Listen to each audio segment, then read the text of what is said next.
예수 사랑하심을 거룩하신 말이세. 우리들은 약하나. 함께 나눌 말씀은 누가복음 15장 11절에서 16절까지의 말씀입니다.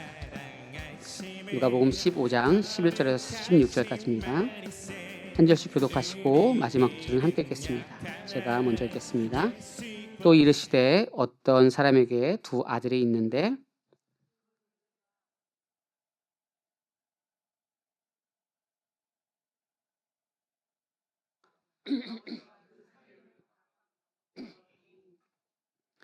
그 후 며칠이 안 되어 둘째 아들이 재물을 다 모아가지고 먼 나라에 가 거기서 허랑방탕하여 그 재산을 낭비하더니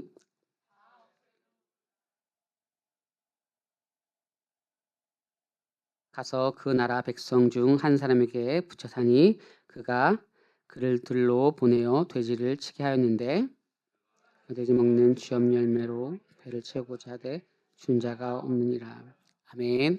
우리 옆 사람과 인사하겠습니다. 반갑습니다. 잘 오셨습니다. 반갑습니다. 잘 오셨습니다. 또 방문하신 분, 새로 오신 분 모두 감사합니다. 우리는 이중적인 의미가 있는 내용들 또 단어들이 있습니다. 여러분들에게 고향이라고 하는 의미도 이중적으로 다가올 것입니다. 예를 들면요, 어떤 일이 되게 잘 됐을 때, 그쵸? 뭐 차를 바꿔서 고향으로 이렇게 내려가는 일들이 있죠. 때로는 뭔가 마음이 힘들거나 사업이 안 됐을 때 고향으로 간다라는 의미가 있습니다. 그래서 고향에 가서 소나 키워야지, 돼지나 키워야지, 뭐 이런 표현들이 있죠. 저도 사실 고향에 가서 오래전부터 기도하는 것들이 있는데 한번 고향에 가서 이제 뭐 부흥회든지 지금 부흥회를 하지 않지만 말씀을 전할 기회가 있다면 좀 마음이 좀 다를 것 같아요. 고향이라고 하는 곳이 사실 그렇죠. 저를 오랫동안 또 기도해 주신 권사님이 있는데 아주 오랫동안 교제를 했는데 최근에 얘기하다가 고향이 태어난 곳이 이제 전북 부안이라고 하더라고요. 그리고 오늘도 또 교제하셨던 분이 있는데 이 지역에 사신 분인데 전북 부안이 또 남편이 또 시부모님이 태어난 곳이다라고 해가지고 우리 아내가 전북 부안에서 태어났는데 또 이런 생각을 하게 되면서 고향에 대한 생각을 합니다. 여러분들 살아가다 보면 누군가와 그런 이야기를 주고받을 때 이중의 생각을 우리가 하게 되는 것이죠. 고향이라고 하는 것은 뭔가 잘 돼서 갈 수도 있지만 마음이 힘들고 어려울 때 또 가는 곳이 되기도 합니다. 오늘 우리가 읽었던 이 본문 다 읽진 않지만 이 잃어버린 탕자 비유가 그런 것과 연결됩니다. 이제 다시 고향으로 돌아오는 것입니다. 이제 도시에 나가서 뭔가 잘 살고 싶어 했었던 마음이 있었나 봐요. 내용을 설명하면 이렇습니다. 이제 잃어버린 탕자, 탕자의 비유라고 합니다. 아들이 둘이 있었는데 첫째 아들은 부모님 말을 아주 잘 듣는 아들이었어요. 그래서 당시에 뭐 농사를 짓거나 뭐 고기를 잡거나 뭐 이런 일들을 아버지를 도와서 잘했죠. 그런데 둘째 아들은 아버지가 아직도 살아있고 힘이 있는데도 불구하고 유산을 지금 주십시오. 제가 밖에 나가서 그 유산으로 살아가겠습니다라고 하는 거죠. 지금도 만약에 부모님이 여러 가지 일에 힘있게 하시는데 유산 좀 달라고 얘기하는 것은 조금 외람된 얘기입니다. 이것은 불편한 얘기입니다. 유산이라고 하는 것은 부모님이 자녀들에게 얘기하는 거기도 하고 정말로 마지막이 됐을 때에 보통 표현하는 것인데 당시에는 더 그랬어요. 부모님께 유산 좀 주세요. 이것은 사실 아주 패역한 아들이었어요. 그럼에도 불구하고 아버지께서 그 유산을 떼어줬죠. 동네 사람들뿐만 아니라 첫째 형은 저렇게 못돼 먹을 수가 있는가, 그리고 저렇게 배은망도 패역할 수가 있는가, 어떻게 아버지에게 자신의 유산을 미리 달라고 할 수 있는가. 이것은 조금 과하게 얘기하면 아버지가 죽은 것처럼 제가 여기고 살겠습니다. 그러니까 내가 필요한 거 그냥 주세요 라고 하는 것과 같은 표현일 수 있다라고 하는 것입니다. 그러면 우리는 지난주 말씀과 연결해 보면 15장 자체가, 누가복음 15장 자체가 잃어버린 것과 관련되어져 있는 거예요. 잃어버린 것과. 그러면 잃어버린 것에 어떤 내용이 있는지 살펴보도록 하겠습니다. 첫 번째는 잃어버린 양, 그리고 잃어버린 동전, 그리고 잃어버린 아들 있어요. 이것에 대해서 뭔가를 찾는 것, 그래서 이 찾아서 기쁨과 잔치를 벌이는 것이 누가복음 15장의 전체적인 내용의 말씀이에요. 무엇을 잃어버렸는데 그것을 찾았어요. 근데 기쁨이고 잔치입니다. 좋은 일이에요. 그런데 우리가 아는 것처럼 이 잃어버린 것에 대해서 찾으면 그냥 좋아하면 되겠지, 옆에 있는 사람들까지 불러서 잔치하고 즐거워할 수 있을까라고 하는데, 이것은 비유이면서 이것이 무엇을 상징하는지를 알게 되면 그만큼의 의미가 있다라는 것을 우리는 그제서야 이해할 수 있죠. 그러면 오늘의 이 말씀을 보면서 잃어버린 아들은 어떤 내용의 말씀인가라고 우리는 생각할 수 있어야 됩니다. 잃어버린 아들에 대한 것은요, 잃어버린 양, 잃어버린 동전, 그리고 아들, 탕자 비유라고 하는 것이죠. 그래서 어떻게 했습니까? 이 탕자는 밖에 나갔습니다. 그런데 잘 안 됐어요. 허랑방탕하게 살게 되었고, 그래서 돼지의 쥐염 열매를 먹을 정도의 그런 상황이 왔어요. 돼지라고 한다면 여러분들 복음서에 돼지가 막 이렇게 물에 빠지는 사건 아세요? 누가 귀신 들려가지고, 그쵸? 그것이 이제 우리가 아는 것처럼 이방 사람들을 설명하면서, 유대인과 이방 사람들을 설명하면서 돼지라고 하는 것은 유대인들이 되게 불편해하는 동물이에요. 그래서 이방인들과 함께 있을 수 있는 그 사람들을 얘기할 때 돼지와 그 우리를 치는 사람이라고 얘기하는 거예요. 다시 말해서 유대인들은 돼지를 치지 않습니다. 이방인들만 치는 것입니다. 이 말은 내가 정체성과 상관없이 오늘 먹고 살기만 하면 돼라고 해서 돼지를 치는 일들을 할 정도로 이 유대인, 이 사람이 굉장히 어려운 상황 가운데 있는 거예요. 이런 표현을 쓰면 안 되지만 가끔씩 우리가 뭔가 잘 안 돼요. 그러면 내가 신앙이고 뭐고 교회고 뭐고 에이 일단은 살아보자, 뭐 예수고 뭐고 막 이렇게 살아보자, 이런 얘기를 누군가에게 들어본 적 있죠. 우리는 그런 고백 안 할 줄 믿습니다. 할렐루야. 대답이 할렐루야. 예, 우리는 그런 고백 안 해요. 아유, 내가 힘들고 어려워도 예수만이 소망이지, 나의 믿음 주께 있네 라고 하잖아요. 우리가 매번 봉헌송 하는데 나의 믿음 주께 있네 이러지 않잖아요. 그렇죠? 나의 믿음 누구한테 있다고요? 주께 있네. 어떤 상황과 문제가 있어도 우리의 모든 소망은 주님께 있음을 믿습니다. 근데 이 사람은 지금 그렇지 않아요. 그냥 돼지를 쳐 먹고 사는 게 중요하지. 그런데 상황이 너무 어려워서 그 돼지의 쥐염 열매도 먹을 수도 없을 정도로 지금 힘든 상황이에요. 그 정도의 금전적으로 어려운 상황이라는 것입니다. 그러면 이 사람이 다시 돌아올 때 아버지께서 이를 맞이해 주는 거예요. 그게 오늘의 말씀입니다.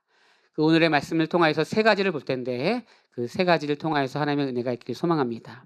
첫 번째는 아버지 하나님의 기다림에 대한 내용들입니다. 우리 19절, 20절 같이 읽어볼까요? 시작. 지금부터는 아버지의 아들이라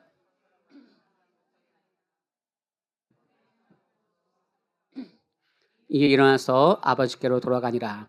아직도 거리가 먼데 아버지가 그를 보고 측은히 여겨 달려가 복을 안고. 아멘.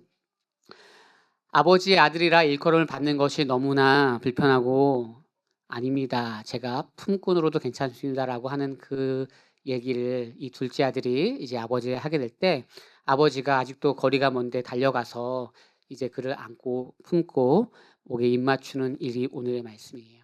그러니까는 이 아들이 뭔가를 회개하는 것 같지만, 뭔가를 돌이키는 것 같지만, 그 돌이키는 것의 모든 배경과 그 생각과 그리고 그것을 만든 이는 아버지의 마음, 아버지의 기다림이라고 하는 거예요. 우리 어린아이들이 한 7살, 8살 되면 다 할 수 있다고 생각해서 내가 할게, 내 마음대로 할게 라고 하는데 굉장히 위험하고 아직은 아닌 것 같을 때가 많이 있어요. 그런데 뭔가 다 되는 것 같죠.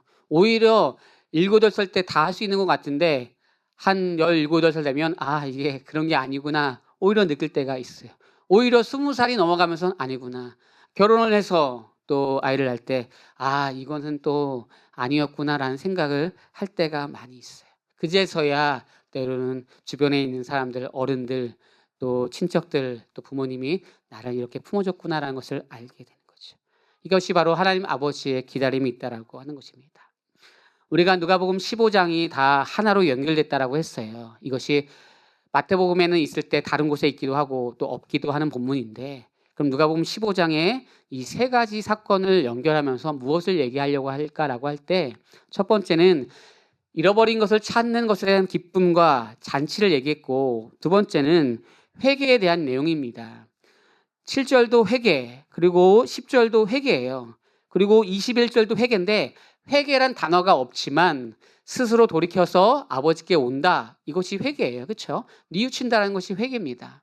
그러면 우리는 지난주 말씀과 연결해서 생각해 보면, 회개라고 하는 것은 잘못했습니다, 이게 회개인데, 죄송합니다, 이게 회개인데, 그렇게 여겨지지 않는다라고 했어요. 회개의 원뜻은 제자리로 돌려오는 거예요. 그렇죠?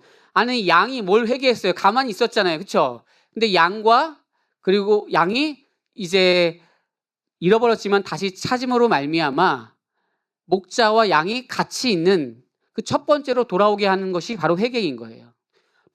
잃어버렸는데 동전이 뭘 회개해요? 그렇죠? 주인이 열심히 찾았어요. 그 여인이 열심히 찾아서 같이 있게 된 거예요. 그러면 그게 바로 회개가 되는 거예요. 제자리로 돌아오는 것이 무엇이라고요? 회개입니다. 회개예요. 잘못했습니다, 이것도 회개지만, 그러고 나서 계속적으로 잘못했다는 말을 하지만 돌아오려고 하지 않아요. 옛날에 만약에 각서를 써요. 내가 정말 이러면 사람이 아니라고 각서를 쓰지만 또 지나서 또 각서를 썼어요. 어떠한 연예인은 각서를 내가 한 300개 썼다고 하더라고요. 그냥 쓰는 거예요, 습관적으로. 그렇죠? 돌아오려고, 변화하려고 하는 마음들은 사실 없죠. 때로는 우리의 마음일 수도 있다는 거예요.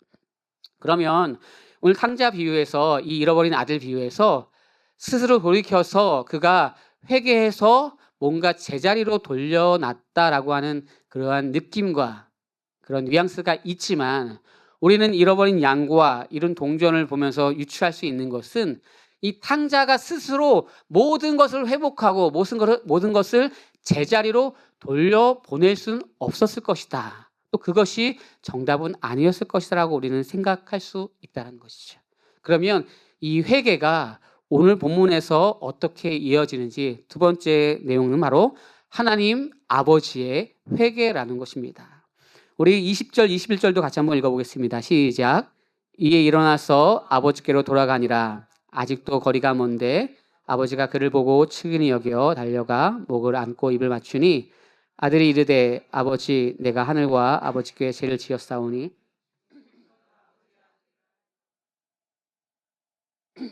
아멘. 그러니까 보시면 알겠지만 하나님 아버지의 회개예요. 물론 하나님은 회개할 게 없죠. 그런데 오늘의 말씀이 아버지와 하나님과 같은 연결의 단어이기 때문에, 아직도 거리가 먼데 아버지가 그를 보고 측은히 여겨서 달려가서 목을 안고 입을 맞췄을 때, 이때 21절에 아들이 회개하는 거예요. 그러니까 아들이 회개하는 것 같지만 이 전에 아버지가 기다리고 아직 거리가 먼데 그를 달려가서 안고 입맞춤을 하는 거예요. 한번 영화처럼, 그림처럼 한번 상상해 볼까요? 여러분들을 시네마 천국으로 초대하겠습니다. 뭐냐면, 이제 지금같이 건물이 막 있지 않으니까, 우리도 이렇게 고향에 가면 그런 곳 있잖아요. 그래서 시골에 가면 저기 멀리 100m까지 사람이 있는지 정확하게 알 수 없지만, 누군지는 모르지만 알 수 있잖아요. 때로는 한 200m, 300m도 사람이 있다는 걸 안단 말이에요. 그런데 모두가 모르죠. 저 마을 입구에서 누가 온단 말이에요. 그게 100m, 200m 전에 온단 말이에요. 그런데 이 아버지는 알아요. 그 모습만 보면 알아요. 여러분들도 정말 오랫동안 같이 친하고 관계가 되면 발걸음만 보고도 알죠? 아이고 저 발걸음 봐라. 지혜비를 똑 닮았네. 이렇게 하는 거예요. 무슨 소리예요 그게. 너 똑같대. 무조건 똑같아요. 아는 거예요. 저기 멀리서 오는데, 100m에서 오는데. 근데 틀린 말은 아니에요. 그렇죠? 포즈나 발걸음이나 아니면 풍채를 보면서 이 아버지는 아는 거예요. 아들이 오는 거예요. 그러면 원래는요, 마을에 들어올 때 어떤 일이 벌어지겠습니까? 벌써부터 얘기가 나올 거예요. 핸드폰이 있는 지금 시절이라고 한다면 저기 입구에서 전화할 거예요. 사람들이, 야, 누구 김씨네 아들 들어간대. 아이고, 걔 다 망했대지. 이래서 알 텐데, 그러지 않아도 그 앞에서 이렇게 되는 거죠. 야, 김씨네 아들, 이씨네 아들, 최씨네 아들 지금 오는데 그렇게 아버지 속색이고 돈을 가지고 나가서 허랑방탕하다 다 망했대. 저봐, 저 꼴로 어떻게 들어와? 라고 하는 거죠. 근데 사실은 이 말씀이 신명기 21장 18절 이하의 말씀은 이러한 패역한 아들은 돌로 쳐서 죽이라라고 명령하고 있어요. 그러니까 이 아들이 들어올 때 돌로 쳐서 누군가가 죽여도 아무런 문제가 되지 않아요. 아버지도 그걸 그렇게 할 수가 없어요. 우리는 시족 사회여서 지금도 그런 곳이 있어요. 어디에 가면은 뭐 최 씨, 김 씨 가문이 막 30명 이렇게 같이 살아요. 그런데 아시죠? 그런 지역이 있단 말이에요. 그러니까 그런 곳에서는 이 아버지도 어떻게 할 수가 없어요. 그러면 오늘 아까 읽었던 말씀을 보면 우리가 알 수 있죠. 아직 거리가 먼데 아버지가 달려가서 그 아들을 안고 입 맞추면서 우리 아들입니다. 예, 사랑스러운 아들입니다. 라고 얘기할 때 누가 돌로 칠 수 있겠습니까? 내가 사랑하는 아들입니다. 돌을 치려면 저를 치세라고 그 아들을 안고 있는데 어느 누가 돌로 칠 수 있겠습니까? 다시 말해서 이 패역한 아들은 죽어 마땅함에도 불구하고 오늘 이 아버지가 내가 대신 돌을 맞겠습니다. 그리고 내가 원망이 없습니다. 내가 불평이 없습니다. 제가 너무나 이 아들이 온 것만으로 행복합니다라고 하는데 누가 이 아들을 돌로 칠 수 있냐는 것입니다. 이게 바로 아버지의 기다림과 아버지가 대신 회개해 주는 거예요. 회개는 잘못했습니다라고 하는 개념이 있지만 회개는 뭐라고요? 제자리로 돌려오게 하는 거예요. 아버지와 아들이 제자리로 돌아와서 만났잖아요. 이것이 진정한 회개임을 믿습니다. 그래서 그 패역한 아들이 죽어야 되는 것이죠. 근데 이렇게 만나게 되는 거예요. 이쯤 되면 우리는 사람인지라 이제 이렇게 생각이 됩니다. 아, 내 친척 중에, 내 가족 중에 그분이 생각이 나네. 그분이 그렇게 부모님을 속삭였는데 하나님, 저는 아니죠. 저는 엄마 아빠 말 조금 잘 들었죠. 뭐 이렇게, 그렇죠? 두 분 정도가 고개를 잠깐 숙였는데 아닐 줄 믿습니다. 예, 그렇잖아요. 우리는 잘 들었잖아요. 우리는 다 열심히 했고 엄마 아빠의 칭찬도 많이 받았잖아요. 그런데 사실 자세히 보면 우리에게도 조금의 차이는 있죠. 누군가를 손가락질 하지만 언젠가는 그 손가락질이 나에게 온다는 걸 우리는 안다라는 것입니다. 그러면 오늘의 말씀을 보면 누가복음 15장의 말씀을 세 가지로 연결한 거는 의미가 있는 거예요. 그런데 이것을 의미적으로 누가의 시각으로 한번 볼게요. 잃어버린 양이 몇 마리였을까요? PPT 없이 한번 맞춰볼까요? 양은 몇 마리였을까요? 100마리였어요. 그리고 잃어버린 동전은 몇 개의 동전이었을까요? 12개의 동전이었습니다. 없어도 다 기억하시죠? 예. 양이 100마리였고 동전은 12이었어요. 아들은 2이었습니다. 그러면 우리가 아는 것처럼 100이라고 하는 숫자는 꽉 차 있잖아요. 12이라고 하는 거는 이스라엘 민족을 얘기하는 거예요. 12지파. 이건 의도적인 거예요, 사실은요. 그래서 사실은 잃은 양의 비유와 동전을 얘기하면서 회개할 것이 없는 99보다 내가 회개하는 그 하나가 더 낫다라고 하는 것은 회개할 것이 없다라고 생각하는 유대인 너희들보다 오늘 나한테 와서 회개하는 이 이방인이라고 하는 그 한 명이 더 귀하다라고 말씀하시는 것입니다. 그래서 나는 이미 믿고 있잖아요. 나는 신앙생활 잘하잖아요. 제가 얼마나 때론 봉사하잖아요 라고 생각할 수도 있는 것이죠.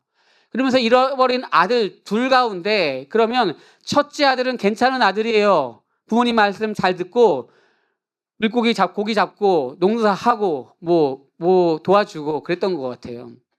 둘째 아들은 허랑방탕하고 그냥 자기가 원하는 대로 막 신경질 내고 그랬던 아들인가 봐요.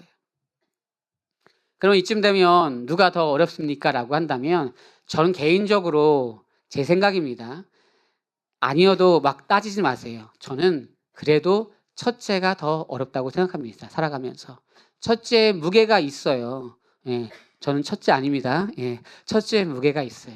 그래서 때로는 이렇게 생각할 수 있습니다. 왜 엄마는 나한테는 이렇게 잣대를 댔는데 왜 둘째, 셋째는 좀 이렇게 그래도 편하게 해줘? 라고 할 때가 있어요. 그런 얘기 아세요? 해보신 적 있어요? 엄마, 아빠, 나는 이렇게 10살, 12살 때도 이랬는데 쟤는 7살인데 저렇게 하게 해주고 나는 이렇게 힘든데 왜 그래? 라고 얘기할 때가 있어요. 그것은 여러 가지가 있지만 첫째를 키울 때는 조금 더 타이트하게 또 올바르게 키우려고 했던 것들인데 좀 시간이 지나면서 그 아이는 좀 다르게 해도 되겠구나라는 생각을 가지기도 하고 또 부모님도 나이가 조금 더 들어가기도 하고 여러 가지 이유가 있겠죠. 그러면 오늘 어떤 아들을 잃어버린 아들입니까? 둘째 아들을 잃어버렸어요. 둘째 아들이 나갔다가 돌아왔어요. 나갔다가 들어와서 이 아버지가 잔치를 벌이는 거예요. 좋은 옷을 사주는 거예요. 그렇죠? 잔치를 벌이고 좋은 옷을 사줘요. 어렸을 때 이렇게 시장에 가면 좋은 옷을 사잖아요. 형제가 많으면 다 사주지 못한단 말이에요. 저희 가족 같은 경우는 5형제인데 다 사주지 못한단 말이에요. 그러면 어떤 생각했어요? 왜 쟤는 지난번에도 사줬는데 또 이번에도 사줘? 설에도 사줬는데 추석 때도 왜 사줘? 라고 하잖아요. 야, 너는 옷이 해해지지 않는데 얘는 옷이 해해졌고 얘는 옷이 지금 키가 빨리빨리 크잖아. 뭐 이유를 아무리 얘기해도 되지 않아요. 서운한 거죠. 첫째 아들이 이렇게 얘기하는 것입니다. 아버지, 진짜 내가 이런 얘기 하지 않으려고 했는데 농사 누가 많이 했습니까? 그리고 뭔가 제사 이거 누가 많이 지냈습니까? 그리고 손님들 오면 누가 맞이했습니까? 그리고 부모님 아플 때 동생을 누가 건사했습니까? 근데 아버지 저한테는요 염소 새끼 하나로 그렇게 잔치를 벌이지 않았는데 지금 제가 오니까 소를 잔치로 지금 바치고 버리고 새 옷에 가락지까지 끼워주고 너무하신 거 아닙니까? 라고 하는 것들이에요. 너무하죠. 너무합니다. 그런데 사실 아버지의 마음은 첫째가 가지고 있는 마음 중에 단 그것이 하나 두 개라고 해도 더욱더 변해야 될 것이 하나가 있었을 것이에요. 그것은 무엇이냐면 첫째는 계속 둘째를 보면서 나는 쟤보다 낫지. 나는 쟤보다 훨씬 효자지. 이것을 영적으로 본다면 나는 하나님 앞에 더욱더 사랑받을 존재이지. 내가 더 뭔가를 했지. 내가 더 주님을 사랑했지. 내가 더 교회를 위해서 뭔가를 했지. 내가 훨씬 더 복받아야 되는 것 아니겠습니까? 모든 재산도 제가 받아야 되는 것 아니겠습니까? 라는 생각을 할 수밖에 없는 것이죠. 그래서 이 아버지는 이렇게 얘기하는 것입니다. 얘야, 저 아이는 지금 나갔다가 허랑방탕하고 이렇게 돌아와서 지금 뭔가를 회복하는 가운데 내가 이렇게 잔치를 벌여주지만 너는 처음부터 끝까지 나와 항상 함께 하였는데 난 너와 항상 함께 하였다 라고 하면서 무엇이 너에게 부족하냐. 오늘 말씀을 본다면 만약에 무엇이 네가 잃어버린 것이냐라고 하는 거예요. 이 모든 것이 다 너의 것인데 라고 하는 거죠. 다 주님과의 관계 속에서 우리가 무엇을 잃어버렸는가라는 생각을 갖지만 사실 오늘 이 말씀은 잃어버린 것에 대한 얘기를 많이 하지만 다시 본다고 한다면 내가 가진 것은 무엇인가, 나한테 있는 것은 무엇인가라고 하는 것이에요. 그 한 가지 예수를 가졌기 때문에 우리는 모든 것을 다 가졌음을 믿습니다. 그러나 우리는 안 맞죠. 이게 내 성에 안 찾아요. 더 뭔가를 가져야죠. 내가 기도하면 뭔가 이루어져야죠. 내가 생각했던 것들을 다 하나님께서 내가 원하는 시간에 주셔야 되는 것 아니겠습니까? 라고 우리는 생각할 수 있죠. 그러나 시간이 많이 지나 보면 우리가 아픔과 고통과 힘든 그 모든 시간을 지나서 여기까지 왔을 때 그 모든 것들이 얼마나 가치가 있는지를 알게 되는 것을 여러분들도 아시잖아요. 그러면 오늘 하나님은 뭘 잃어버렸을까요? 그리고 그 하나님은 뭘 찾을까요? 누가복음 15장의 이 말씀을 100마리의 양과 동전 12이었다라고 아들 둘이지만 사실 이것은 아들 둘의 개념이지만 우리 주님은 독생자 예수를 잃어버렸습니다. 이 독생자 예수는요 영원하시고 완전하신 분이기에 흠도 없고 어떠한 것에서 회개할 일도 없고 잘못도 없습니다. 그분이 영원히 멸망해야 될 우리를 향해서 오심으로 말미암아 그 독생자 예수를 잃어버렸습니다. 우리를 향해서 잃어버려 주셨습니다. 그래서 잃어버려 주심으로 말미암아 그 양 100마리를 얻었고 잃어버린 동전 12를 얻었고 그리고 아들 둘 다 얻은 겁니다. 다시 말해서 잃어버린 아들을 잃어버리고 버리시고 우리를 얻으신 것이죠. 그러나 마지막 날에는 주님께서 하나님께서 이걸 모든 것을 찾으실 것을 아시기에 영원한 잃어버림이 아니라 일시적인 그 시간 가운데 잃어버린 것들이죠. 우리는 무엇을 잃어버렸습니까? 그리고 우리는 무엇을 갖고 있습니까?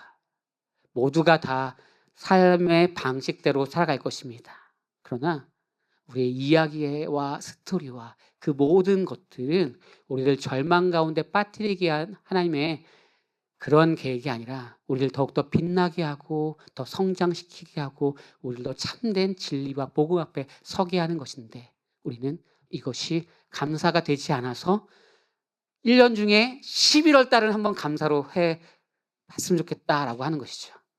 목사님 또 12월 되면 연말이니까 또 12월도 해보자고 할 것 아니겠습니까? 맞습니다. 예, 역시 여러분들은 성숙합니다.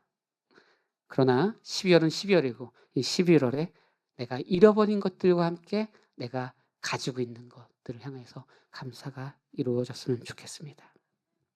그러면 오늘 세 번째, 하나님께서 하나님 아버지가 기다리셨고 하나님 아버지가 회개를 하셨고 돌아오게 하셨고, 이 모든 것은 자리에 돌아온 뿐만 아니라 완전한 회복을 위한 것입니다. 하나님 아버지의 완전한 회복입니다. 22절 23절 같이 한번 읽어보겠습니다. 시작. 아버지는 종들에게 이르되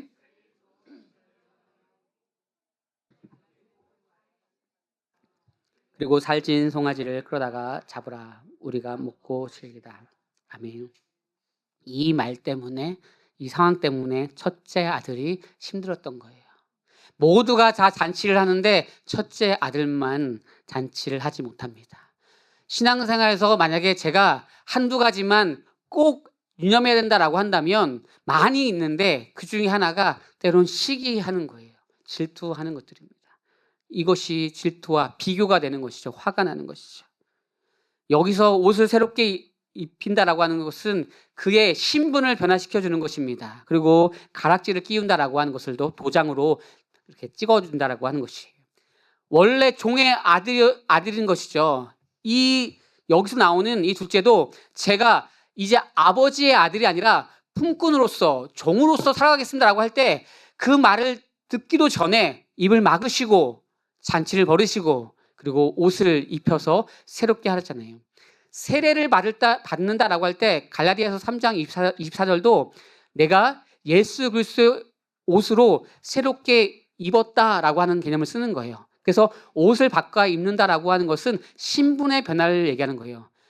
이는 내가 종이어도 품꾼이어도 좋습니다라고 하지만 하나님께서, 오늘 이 아버지께서 나의 아들로서 존재를 매김하시고 도장을, 그러니까 반지를 껴서 도장을 찍어서 이제 그것을 확증하는 것입니다. 오늘 우리가 그런 존재예요. 우리의 신분이 죄인에서 의인이 되었고 우리의 신분이 종에서 아들이 되었어요.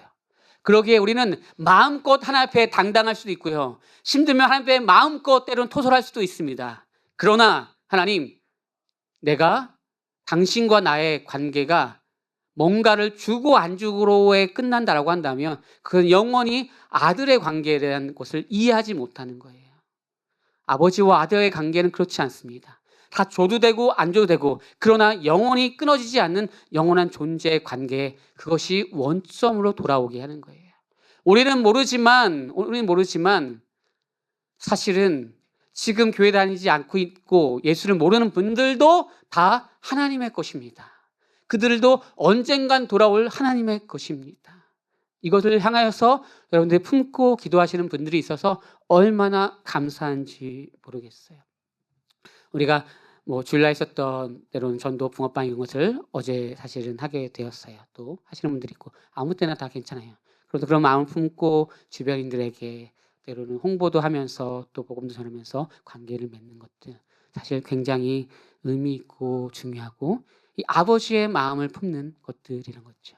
우리가 조금 더 헌신하자, 조금 더 열심히 하자, 제가 이런 얘기를 하는 게 아니라 조금 더 뭔가를 한다라고 하는 것들에 대해서 여러분들 하나님 한 분으로 만족하고 기쁨을 가지신다면 우리의 하는 일들은 영원한 행복일 거고요.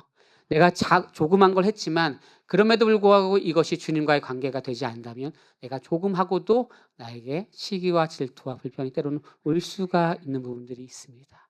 온전히 우리를 영원토록 하나님의 아들로 인정하신 주님 앞에, 얘야, 나는 영원히 너와 함께 했었다. 네가 그때 그렇게 흐느껴 있을 때도 아직 알고 나서 감사하게 살렸다. 오늘 그 은혜를 가지고서 감사하는 시간 되었으면 좋겠습니다. 같이 찬양하겠습니다. 날 구원하신 주 감사, 모든 것 주심 감사, 지난 추억이에 감사, 주 내 안에 계시네.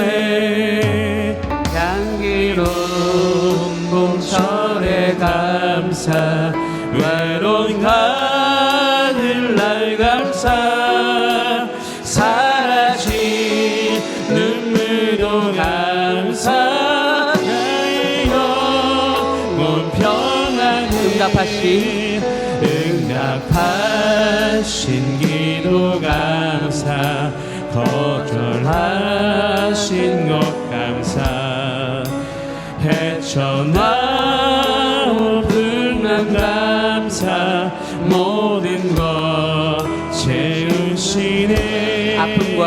아픔과 기쁨도 감사, 절망 중 위로 감사, 증량 못할 은혜 감사, 귀시사 길가에 장미꽃 감사해. 길가에 장미꽃 감사, 장미가 시로 감사, 따스한 가져 희망 주신 것 기쁨과 슬픔도 감사, 기쁨과 슬픔도 감사, 하늘 평안을 내일의 희망을 감사, 내일의 희망을 감사, 영원토록 이제 나는 옛사람 아니요. 이제 난 옛사람 아니요. 나는 옛사람 아니요. 사망에서 건지신 주의 자녀, 그 한없는 주의 사랑, 그 한없는 주의 사랑 안에 기쁨을 이제 나는 옛사람 아니요. 이제 나는 옛사람 아니요. 사망에서 건지신 주의 자녀이니, 그 한없는 주의 사랑 안에. 우리 마지막으로 한 번 더 고백하겠습니다. 우리 다 같이 일어나서 우리의 삶을 봉헌하겠습니다. 이제 나는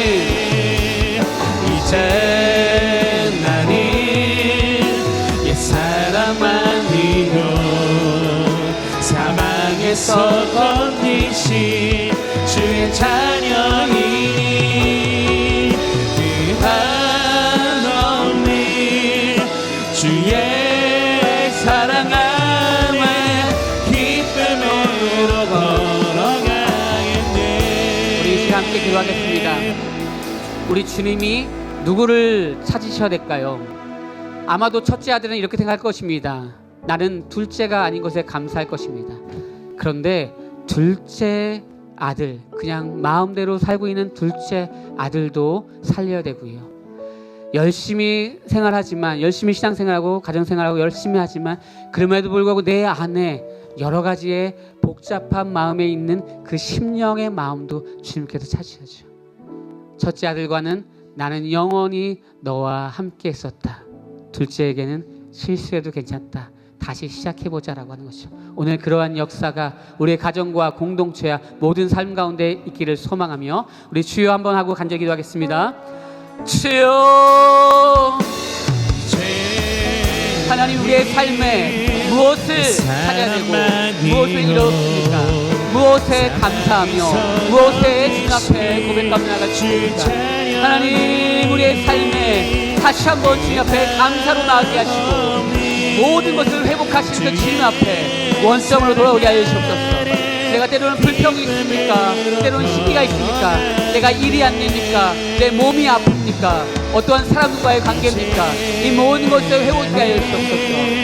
때로는 둘째 아들처럼 내가 마음대로 살아가려고 하는데 그것에 있어 많은 시련과 어려움이 붙었습니까? 오늘 주님께서 이제 새로운 사람으로서 사망에서 건지신 은혜 앞에 한없는 은혜와 사랑이 있게 하시고 사명대로 살아가게 하시고 믿음대로 걷게 하시고 그 은혜 앞에 나가서 우리의 삶에 시작하게 하시옵소서. 이제 나는 옛사람 아니요 주님 앞에 고백하겠습니다. 이제 나는 하나님, 우리의 삶을 영원까지 책임지시는 주님 앞에 우리의 가족을, 우리의 자녀를, 나의 때로는 삶을 주님 앞에 드리니 그 모든 인생 가운데 주님께서 찾아와 주시는 은혜 앞에, 선하신 은혜 앞에 나는